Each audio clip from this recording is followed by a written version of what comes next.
మంగ్లీ మంగ్లీ అంటూనే తెలుగు రాష్ట్రాల్లో తెలియని వారుండరు. ఈమె స్పోక్ సింగర్. ఈమె 2019లో వైఎస్ఆర్ పార్టీకి ప్రచార పాటలు పాడి అందరినీ మెప్పించింది. అందుకు పార్టీ అధికారంలో ఉన్నప్పుడు పదవులను కూడా పొంది ఉంది. ఎంతో కష్టపడి పైకి వస్తూ తన కుటుంబానికి, వారి నాన్న అమ్మకు, చెల్లికి, తమ్మునికి ఒక స్టేజ్ అంటూ తెచ్చిపెట్టింది. ఈమె పేరు ప్రఖ్యాతులే కాకుండా కోట్లాది రూపాయలను సంపాదించింది.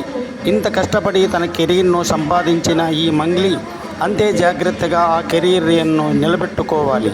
ఎందుకంటే అందరి కళ్ళు సెలబ్రిటీలపైనే ఉంటాయి. సామాన్యమైన వ్యక్తి తప్పు చేసి దొరికితే అంతగా మీడియా పట్టించుకోవు.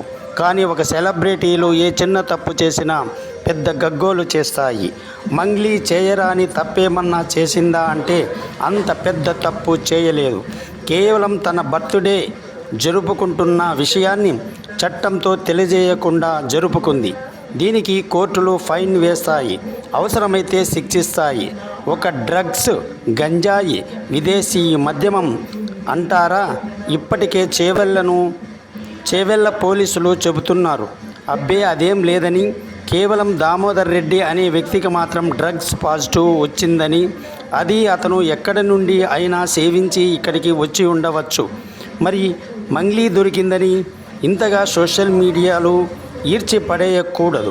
మంగ్లీ ఎప్పటి నుంచే చేస్తూ ఉంది.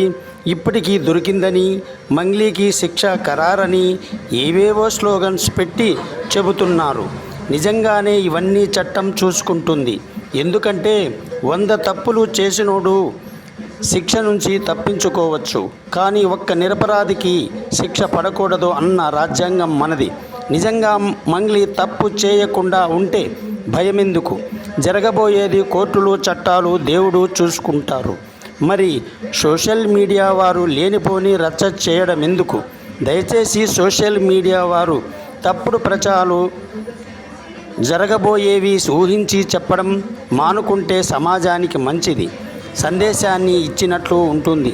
లేకపోతే ప్రస్తుతం బాధితులను ఇబ్బంది పెట్టడం తప్ప రాను రాను సోషల్ మీడియాలు విశ్వాసం కోల్పోతాయి.